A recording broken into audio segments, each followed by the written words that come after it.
All right, let's jump right in. We're going to tackle two of the most fundamental, yet, let's be honest, kind of tricky concepts in C#, and really all of object-oriented programming: abstract classes versus interfaces.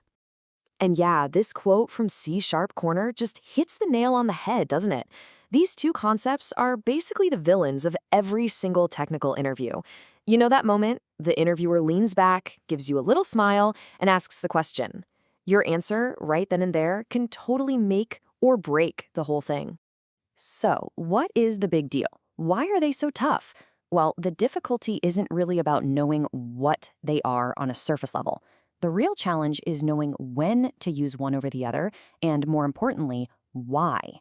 It's a design choice, you know? It's an architectural decision, and that's where so many of us get tangled up. So today we're going to demystify all of it. We'll start with what I call the blueprint. That's abstract classes. Then we'll look at the contract, interfaces. After that, we'll throw them into the ring for an ultimate showdown, look at the big picture architectural decisions, and we'll wrap up with a super practical workflow that you can actually use every day.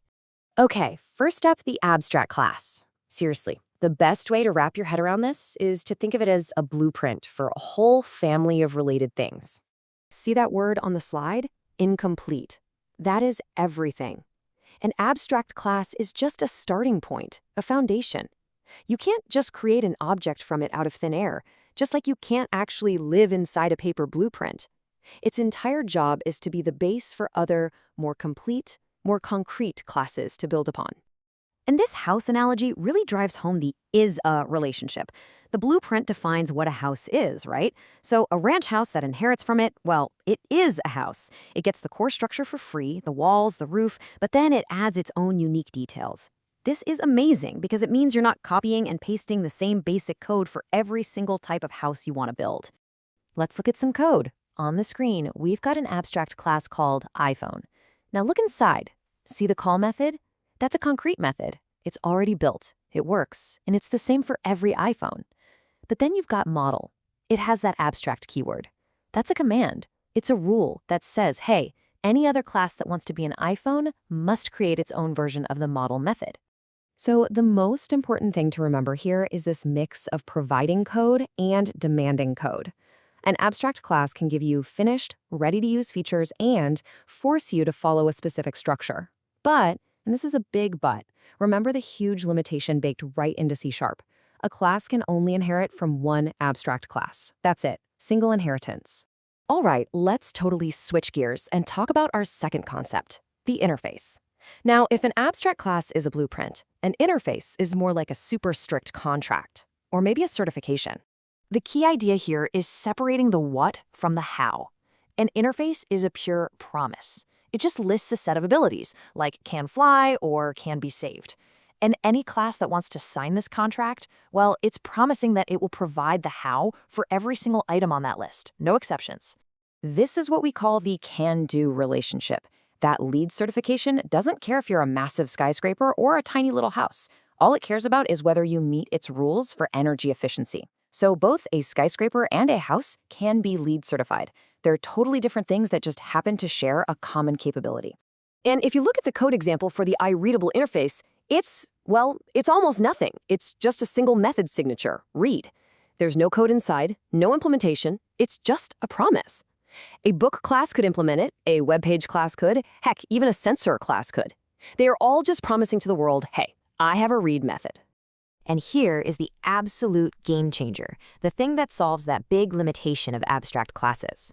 A single class can implement multiple interfaces. It can promise to be iReadable and iWritable and iSerializable all at the same time.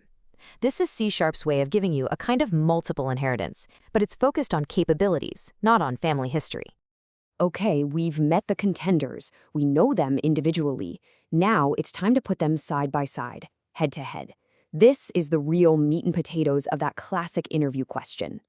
From 30,000 feet, it all boils down to this one simple distinction. An abstract class creates an is-a relationship. It's about defining a core identity. An interface, on the other hand, creates a can-do relationship. It's about defining a capability that you can bolt onto anything. Now, this table really breaks down the nitty-gritty details. Look at this. An abstract class can have constructors and fields. That means it can hold and manage data, or state, for all its children. Interfaces? Nope, they can't hold state. They are purely about behavior. Abstract classes can have public, private, protected members, the whole shebang. Interfaces traditionally were just public. All of these technical rules flow directly from that core purpose, identity versus capability. So far, this has all been pretty theoretical, right? But these choices you make have very real consequences for your app's performance and, maybe more importantly, how easy it is to grow and change later. This is where we start moving from junior-level thinking to senior-level architecting.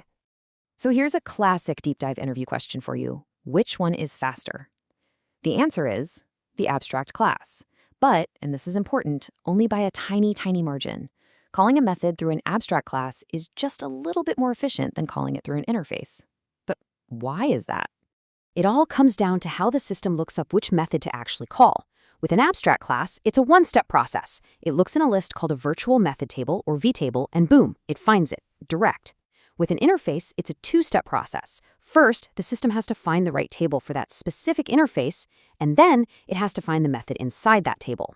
That extra little hop introduces a very, very small performance cost. Of course, just to keep us on our toes, things got a lot more interesting with C# 8.0. It introduced a feature called default interface methods. This actually lets you put a default implementation, real code, inside an interface. It's an awesome feature for evolving your code without breaking things for everyone who uses it. But it definitely blurs that once clear line between an interface and an abstract class. So, how do you use both of them together in the real world? Okay, imagine a payment system. You could have an abstract payment processor class. It holds common data, like a transaction ID. Then your credit card processor and your PayPal processor would both inherit from it. But what about refunds? Not every payment method can be refunded, so you create an iRefundable interface, and you only apply it to the classes that actually support that capability. This is how you build flexible systems that can grow and scale.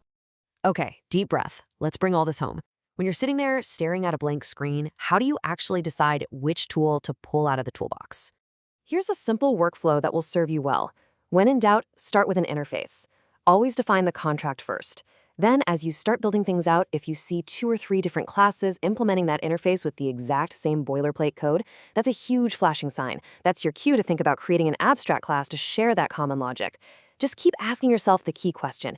Am I defining what this thing is at its core? If yes, think abstract class. Or am I defining a behavior it can do? If so, use an interface. And of course, if you need to tack on multiple behaviors, interfaces are your only choice. And that really brings us to the most important point of all.